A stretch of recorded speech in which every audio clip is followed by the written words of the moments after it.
Cordobazo fue eso, una gesta popular. Una huelga, un paro activo de 48 horas, concebido así para el 29 y 30 de mayo del 69,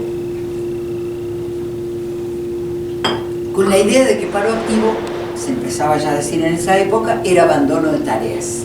Para los bancarios y para los docentes eso era complicado, y lo ha sido siempre. Después ya va a contar por qué, los bancarios. Y nosotros, como docentes, todavía en una etapa en que no estábamos en la CGT de los trabajadores, porque tardó mucho más la discusión, si apóstoles, si personas que estábamos vocacionalmente en una función colectiva, en la escuela, en el aprendizaje, o trabajadores, como fue el proceso post-70, que fue la discusión que luego llevó a que fundáramos nuestra Central de Trabajadores de la Educación de la República Argentina, de la cual ha habido un paro exitoso hace pocos días, por una cuestión de criminalización y otros ejes. Y fíjense que voy tocando, salpicando casi, porque no me voy a tomar mucho tiempo, porque lo bueno es que después podamos debatir, conversar y preguntar, chicos, sobre todo los chicos me dirijo, para que puedan preguntar, y bueno, ¿ustedes qué persiguen? Bueno, era una época de dictadura, de Onganía, que empezó en el 66, que se prohibieron cuestiones de libros, que echaron profesores de la universidad. A mí y otra compañera nos echaron y éramos ad honorem en la Facultad de Filosofía y Humanidades, o sea, no cobrábamos, no estábamos en plantilla y nos echaron. ¿Por qué? Porque estábamos en un instituto de literatura hispanoamericana y nos dijeron no sigue más. Bueno, lo que quiero decir es que esa época tuvo una lucha, particularmente el Cordobazo, hubo muchísimos hechos previos y también en otras provincias hubo rosariazos, correntinazo, mendozazo. Esa lucha tuvo que ver con el contexto social y político de la época. Y yo marqué antes un eje, que eran las condiciones de trabajo, pero también todo un sentimiento antidictatorial. Teníamos un contexto que tenía que ver con la guerra de Vietnam, con la represión de Tlatelolco a estudiantes en México, con el Mayo francés, etcétera, etcétera. Le quería decir algo, creo, ¿no? No, Tucumanazo, digo, que también fue... el Tucumanazo fue, sí, pero es otra cosa. Los ingenios. Acá me parece que hay que decir, el Cordobazo es un hecho que tiene relevancia para estudiarlo, para ver qué pasó después del Cordobazo, porque para muchos en ese momento teníamos que decir bajito que habíamos participado en el Cordobazo, porque muchos diarios, como pasa ahora con la prensa amarilla, la prensa hegemónica, era el vandalismo, dieron vuelta coches de la Citroën, qué casualidad que eran empresas extranjeras a las cuales realmente en el desborde de la lucha se dieron vuelta los coches o se quemaron algunas cosas que pasa en algunas luchas. Capaz que a los docentes nos suena menos, pero es una realidad. Y también hubo como decir, bueno, ya fue, ya pasó el Cordobazo. Y también todos nos quedamos con un sabor fuerte de participación popular, porque a partir del mediodía que la policía ya se vio desbordada con todos los gremios, la gente en las calles, que no pudimos llegar al lugar de convocatoria, no pudimos llegar ni a la ex-CGT ni a la ex-Plaza Vélez Arfiel. Y en ese mediodía matan a un obrero, estudiante y obrero de Ica Renault, Máximo Mena. Eso corrió como un reguero de polvo. Nosotros teníamos, que te acordabas vos hoy, Queca, el local que era propio de la Delegación Capital de UPC, en la Ayacucho 353. Y ahí nos habíamos convocado, salimos por la Cañada y teníamos que ir más hacia el centro, los que están más habituados a Córdoba. Y resulta que seguimos por la Cañada y hacia Colón porque no podíamos llegar a los otros lugares. Y eso pasó con Luis Fuerza, con SUAEM, con los maestros municipales, con los periodistas, con los de allá de Ica Renault, de Fiat, de Ferreira. Muchos llegaron, pero a otros lugares, había como focos así. Y cuando se supo de la muerte de este chango, estalló realmente la rabia, porque nadie iba en son de pelea. Lo máximo, que creo que lo decimos ahí en el libro, es que le tirábamos, como siempre, bolitas a los caballos de la policía, porque todavía en esa época la policía reprimía a caballo, infantería creo que se llama. Entonces, estas cosas que parecen pintorescas también hay que estudiarlo a la luz de la historia. ¿Qué pasó después? Yo decía que era medio estigmatizante decir sí estuve en el Cordobazo. Luego empezó a ser revalorizado como una lucha popular, al punto tal que a la tarde salió población toda periférica del centro y en lugares alejados también. Tan es así que murió una mujer en Joffre y eso, que nunca se habló de los muertos del Cordobazo hasta hace pocos años, 30 fue. Bueno, eso ya fue un hecho de desborde en el sentido que veía una ama de casa, que yo creo que era la primera vez que lo hacía, trayendo un pedazo de madera de un mueble que no le servía, o un trozo de adoquinado, no sé qué, pero de todo. Y a nosotras que estábamos no pudiendo llegar por la delegación capital de UPC y los otros de UPC que venían a juntarse, no nos pudimos juntar. Y esto parece que es una tontería, porque una ciudad que el casco céntrico es chico, ¿cómo que no se pudieron juntar? Y no, porque era tal el aparato policial que habían puesto, y después viene a la tarde las fuerzas de seguridad mayores, el ejército, etcétera, etcétera. Entonces allí, cuando el pueblo tiraba de balcones, yo recuerdo en Nueva Córdoba a la tarde, gente tirando cosas a las barricadas. O sea, fue algo que no fue común en Córdoba, que tantos gremios se convocaron con una CGT unida. Y además existía a nivel nacional, y acá adheríamos también muchos, a la CGT de los argentinos, de Raimundo Ongaro, que era combativa también. Entonces, sin embargo, ahí no se preguntaron. Atilio López, de UTA, que era clave el transporte, el Pido Torres de ESMATA, que era clave que llegaran los obreros del ESMATA de la zona sur, y Tosco, de un gremio chico pero combativo también, no se preguntaron quiénes eran, qué pensaban, si uno era peronista, el otro más pro tal cosa. No, era una lucha reivindicativa y con fuerte sentimiento antidictatorial. Yo dejaría acá un poquito, porque puedo contar lo personal, pero eso está en el libro que van a leer. Realmente me gustaría que podamos debatir, que pregunten todo lo que quieran, porque el libro da para mucho y esto también puede dar para varias jornadas, lo que les interese. Lo que les interese y lo que no quedó claro, porque yo a veces uno va rápido y da por obvio cosas, sobre todo hablo para los estudiantes y las estudiantes, todo lo que quieran preguntar, aunque les parezca simple o ay, ¿cómo voy a preguntar eso? Pregúntenlo.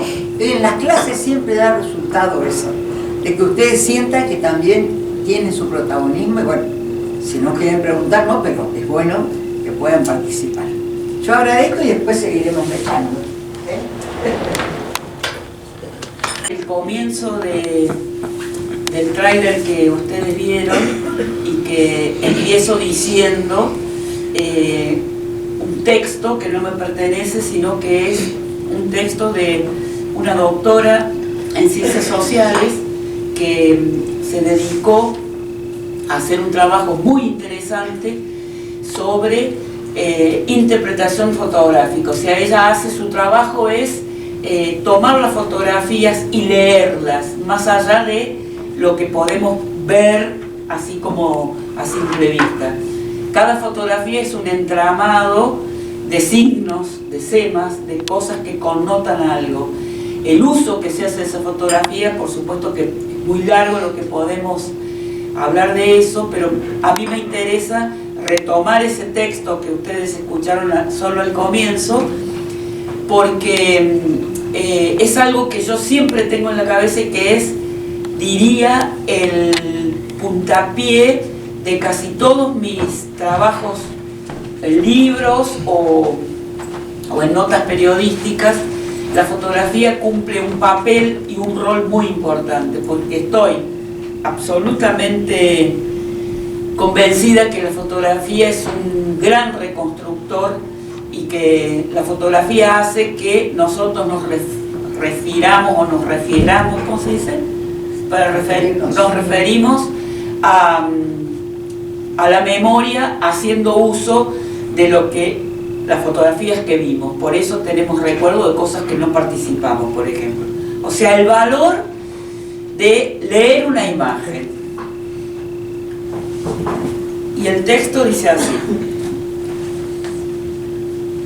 buscar una foto y mirarla, mirarla, mirarla y volverla a mirar, detenernos para verla, mirar lo que pasa dentro de la foto, analizar su forma, sus planos, sus ángulos, su composición, sus puntos de fuga, sus colores, sus luces y sombras.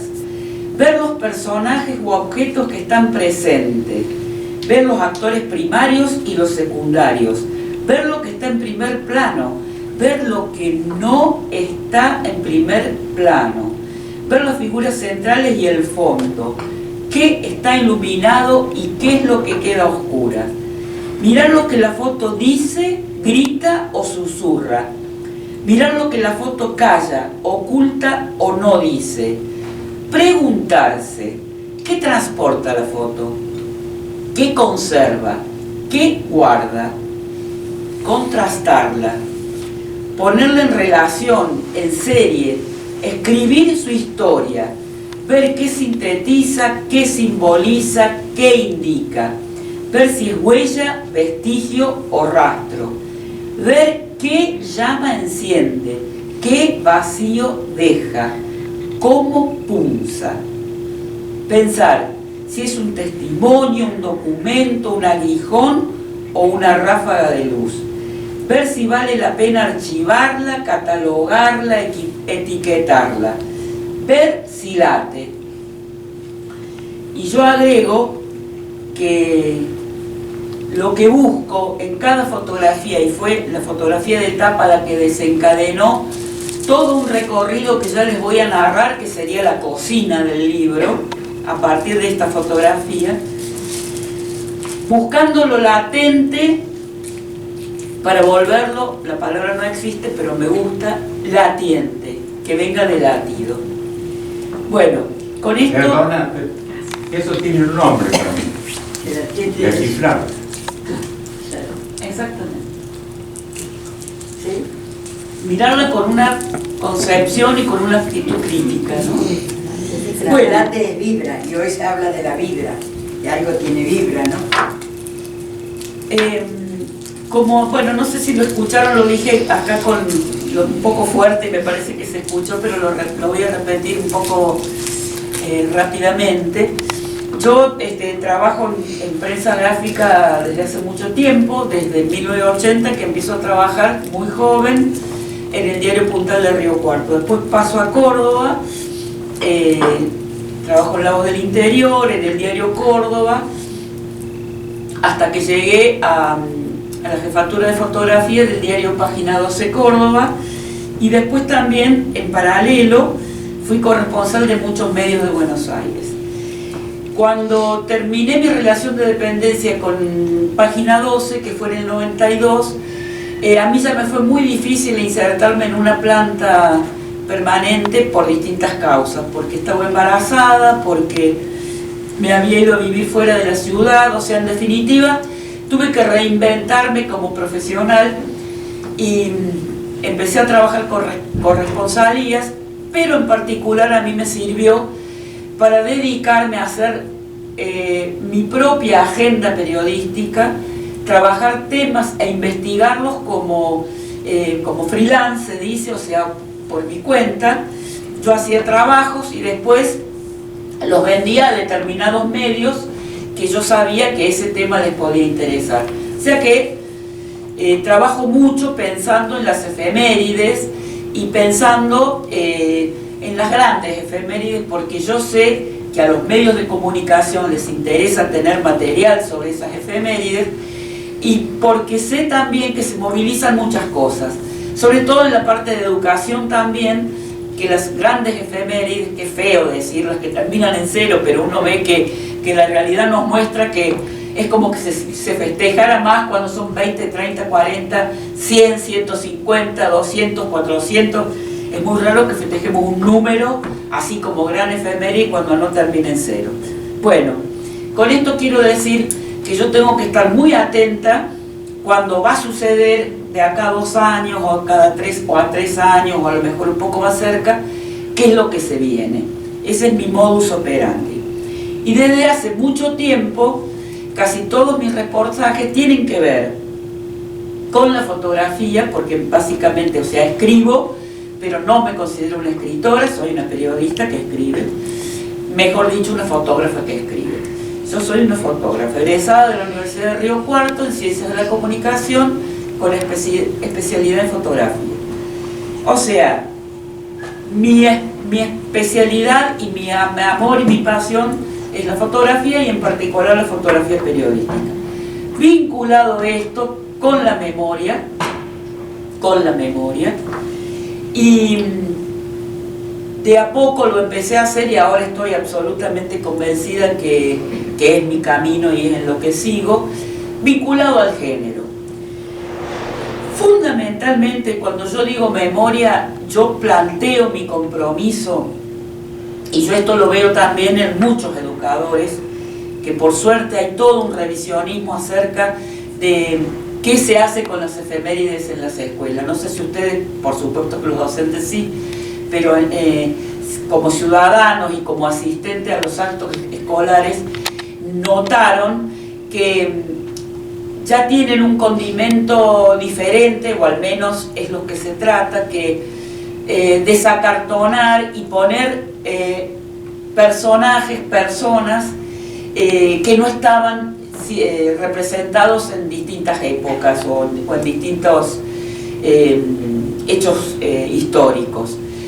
Yo sé, por ejemplo, que los afrodescendientes están muy invisibilizados y que siempre era un mazamorrero, y que las mujeres en el cruce de los Andes solamente bordaron la bandera, y bueno, o sea que habría mucho para hablar, y creo que la escuela ha hecho una caja de resonancia maravillosa, si bien todavía no se ve de una manera así muy pero muy masiva, pero yo ya en la fiesta de mi hija, que tiene 25 años, o sea, hace bastante, ya empezaron a incorporar otros actores, y hay como una necesidad de ser más justos en la hora de hablar de la historia, porque bueno, como lo sabemos o no lo sabemos, pero se presume, la historia siempre fue escrita por varones, y por varones blancos y de clases dominantes, por lo cual hay mucho que aportar, y me parece que la contribución desde la comunicación, desde el periodismo, desde la docencia o desde el lugar que nos toque en la sociedad, es importante plantearnos estas efemérides, o en cualquier momento, pero las efemérides como disparador, ¿de qué memoria hablamos? A mí me interesa fundamentalmente no repetir y repetir las memorias que ya están cristalizadas y que aburren. A mí me puede decir, como ciudadana, tomar de esas memorias y preguntarme ¿qué está pendiente? ¿Qué podemos aportar desde nuestra contemporaneidad a esa memoria? ¿Qué podemos decir? Uy, ahí acá hay un granito de arena que puedo contribuir desde mi lugar, que puede ser el barrio, la familia, la escuela, etcétera, un territorio. Creo que es riquísimo pensar esto, y como digo, siempre donde yo voy y encuentro un terreno de gente como ustedes que tan respetuosamente están escuchando, me parece que tengo la necesidad de dejar como esta semilla de inquietud, y sinceramente ya tengo devoluciones, sobre todo de los sindicatos, que cuando voy a estos sindicatos que me han invitado, sobre todo en la Patagonia, que los sindicatos son muy fuertes y que tienen espacios de género de hace bastante tiempo, ¿no? Siempre les digo a las chicas del sindicato, ¿qué saben ellas de las mujeres que fueron pioneras en sus sindicatos? Y se empiezan a mirar. Digo, ¿tienen fotos? Bueno, se hace un silencio y se empiezan a mirar. Entonces yo digo, escriban esas memorias. ¿Quiénes fueron las pioneras de ese sindicato? ¿Dónde están esas mujeres?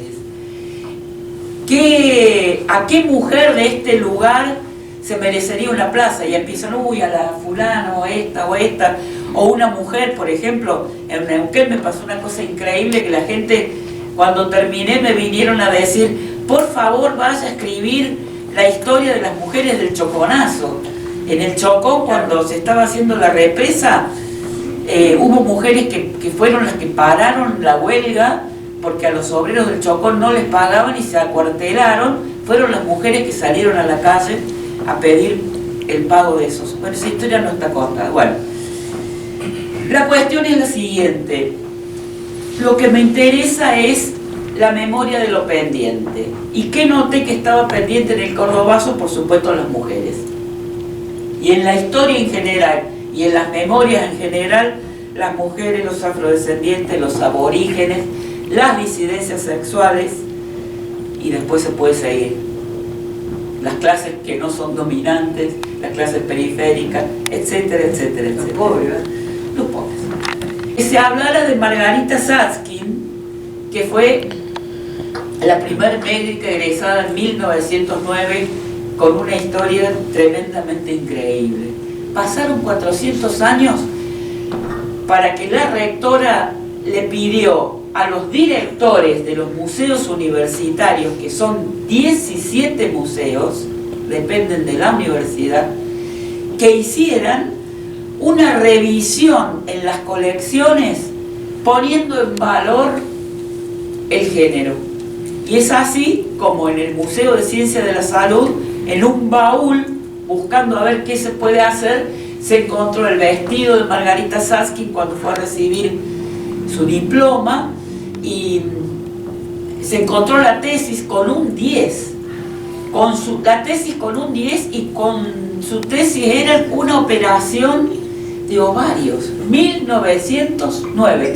Eso quedó en un baúl, tuvo que venir de efeméride de los 400 años, y ahora Margarita Satskin es la que abre el Museo de Ciencias de la Salud. Yo... Y una primera rectora mujer. Que fue yo tomé la figura de Margarita Satskin para hacer mi investigación y publiqué en los 400 años de la universidad la historia de Margarita Satskin, que fue un suplemento de La Voz del Interior, con objetivos muy similares. Y hasta estéticamente había una similitud.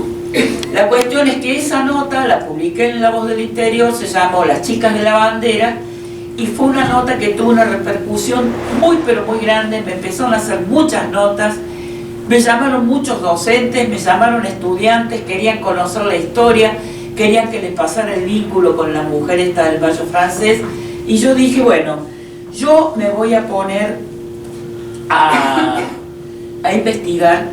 Bueno, así como esto que les cuento, también hubo muchas cosas vinculadas a que se cumplieron 50 años de la masacre de Tlatelolco, y ahí aparecieron la historia de las mujeres de Tlatelolco. También aparecieron en los 50 años las mujeres de Vietnam. Es decir, todos hechos los cuento para demostrar que cómo a partir de una imagen o de muchas imágenes se toma eso como un punto de partida para buscar, para saber quiénes eran, qué hacen hoy, y traer esa historia al presente y hacerla efeméride de una contemporaneidad que nos dé muchas ganas de saber más. Y esto es lo que termina en definitiva incorporando el tema de los alumnos. Por eso hago tanto, porque hay un uso didáctico. El libro del Cordobazo de las Mujeres, con el cincuentenario del Cordobazo, el Ministerio de Educación de la provincia de Córdoba lo sugirió como literatura sugerida para que se tratara en las aulas. Eso fue muy interesante, por eso viene el vínculo con la escuela de Chazón, cuando leen en la bibliografía con qué libros se podían trabajar, y bueno, por suerte me llamaron y me convocaron para que fuera al aula. Bueno, con todo esto, y después de haber hecho esta nota de las mujeres del Mayo francés, yo pensé, se viene el Cordobazo, ¿qué voy a hacer? Voy a hacer un suplemento, me dije, específico, tomando las mujeres. ¿Qué pasó? Me fui al archivo del CISPREN, mi sindicato, y ahí empiezo a mirar, y es prácticamente nula la presencia de las mujeres, prácticamente nula. Solamente aparecieron una foto de una mujer con una herida en un ojo, no la pude, yo creo que la llamé y la contacté, y era ella la que me atendió, pero negó que ella fuera. Bueno, en definitiva, la mujer, no había presencia en la prensa de las mujeres, para nada. Me fui al sindicato de Luz y Fuerza porque me dijeron que era, y es real, un sindicato con muchísimo archivo.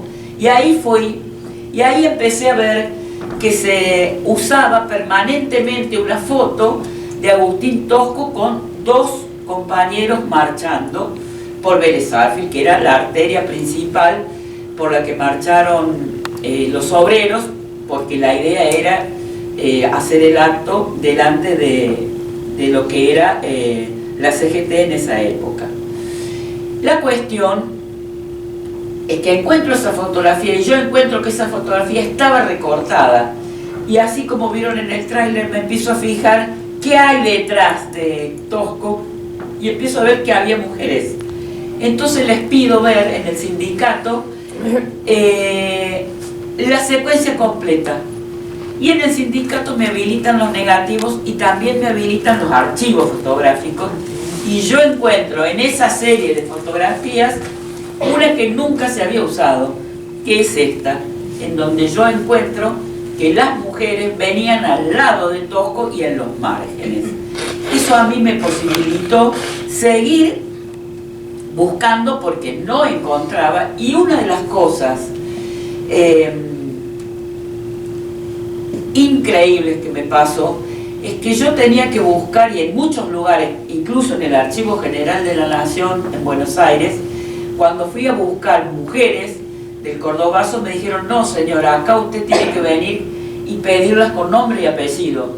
Digo, ¿cómo voy a pedir con nombre y apellido a personas que cuando vi todos los archivos fílmicos, no solamente del Cordobazo, Viborazo, Navarrazo, vi todo, que por suerte está en el archivo fílmico de la Universidad de Córdoba, y después ya me hice algo adicta a ese material y empecé a ver antes del Cordobazo y después del Cordobazo, y empecé a ver, y ahí me hice yo una película, porque se da la posibilidad de que uno mire esos archivos y compre pedacitos de esos archivos, haciendo solamente un punto rojo en una tecla, queda grabado qué es lo que a mí me interesaba de eso, y después te dan en un CD, ahora lo darán en otro soporte, todos esos pedacitos juntos. Entonces yo me hice una colección de mujeres que veía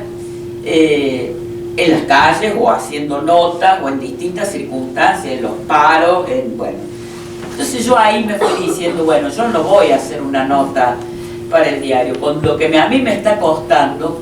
¿Qué pasa? En los archivos fílmicos se mostraban un montón de mujeres, y el caso o el colmo de eso es cuando las mujeres de los presos políticos del Cordobazo, Agustín Tosco, López, Torres, Griganti, bueno, una cantidad de gremialistas o de estudiantes o de detenidos que los mandaron al sur, las mujeres se juntan en el aeropuerto de Córdoba a esperar que soltaran a estos presos, y se congregaron todas en el aeropuerto. Entonces los medios de prensa, que había muchos de Córdoba y ya estaba la prensa de Buenos Aires, era una rueda, y eso es fantástico verlo y también doloroso. Ninguna de estas mujeres se las nombró con su nombre de pila. Era señora de Tosco, señora de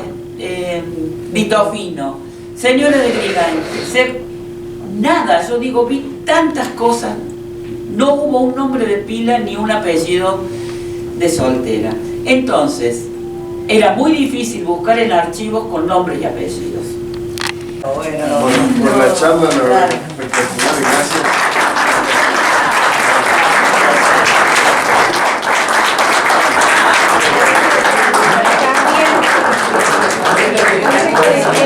Muchas gracias.